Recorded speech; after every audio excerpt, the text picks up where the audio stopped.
Hi friends, TNPSC group 4க்கான 6th to 12th வரைக்கும் உள்ள இம்பார்ட்டன்ட் தமிழ் கொஷின் பார்க்கலாம். உங்களுக்கு யூஸ்ஃபுல்லாக இருந்துச்சுன்னா ஒரு லைக் போடுங்க. அடுத்த வீடியோ போட ஒரு மோட்டிவேஷனாக இருக்கும். ஃபஸ்ட்டு கொஸ்டின், வள்ளுவரும் தம் குறள் பாவடியால் வையத்தார் உள்ளுவதெல்லாம் அளந்தார் ஓர்ந்து என்று வள்ளுவரை புகழ்ந்தவர்?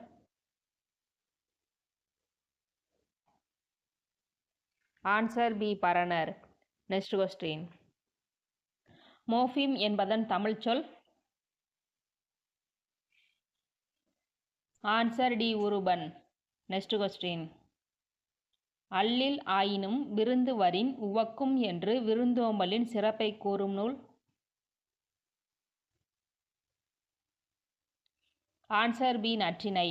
இப்பாடலின் பொருள் என, இரவு பொழுதில் விருந்தினர்கள் வந்தாலும் கூட சலிக்காமல் தளவி உணவிடுவதாக இப்பாடல் வரிகள் குறிப்பிடுகிறது. நெக்ஸ்ட் கொஸ்டின், பொருந்தாத சொல்லை கண்டறிக. Answer B, சண்டு.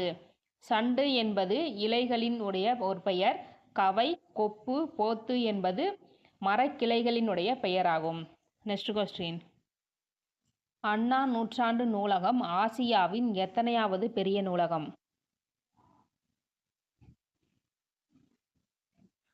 ஆன்சர் பி, இரண்டாவது. நெக்ஸ்ட் கொஸ்டின், தமிழ்நாடு என்ற சொல் இடம்பெற்றுள்ள சங்க இலக்கிய நூல்? ஆன்சர் ஏ, சிலப்பதிகாரம். நெக்ஸ்ட் கொஸ்டின், காவடி சிந்துவின் தந்தை என்று அழைக்கப்பட்டவர்?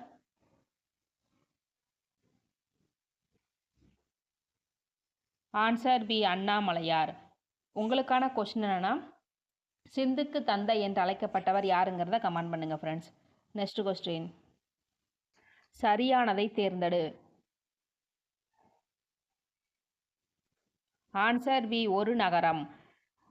ஓர் அப்படிங்கிறதுக்கு என்ன வித்தியாசம் அப்படின்னா, ஒரு என்பது உயிர்மெய் எழுத்தை முதலாக கொண்டு தொடங்கும் சொல்லின் முன் வரும். ஓர் என்பது உயிரெழுத்தை முதலாக கொண்டு தொடங்கும். உதாரணமாக இப்போ ஓர் நகரம் அப்படிங்கிறது நா அப்படிங்கிறது உயிர்மெய் எழுத்து, அதனால் ஒரு நகரம் அப்படிங்கிறது சரியாக வரும். ஓர் நாள் நாள் அப்படிங்கிறது உயிர்மெய் எழுத்து, அதனால் ஓருங்கிறது வராது. ஒரு நாள் அப்படிங்கிறது தான் சரியானது. ஒரு அரசு, ஆங்கிறது உயிர் எழுத்து, அதனால் ஒருன்னு வராது. ஓர் அப்படிங்கிறது தான் சரியானது.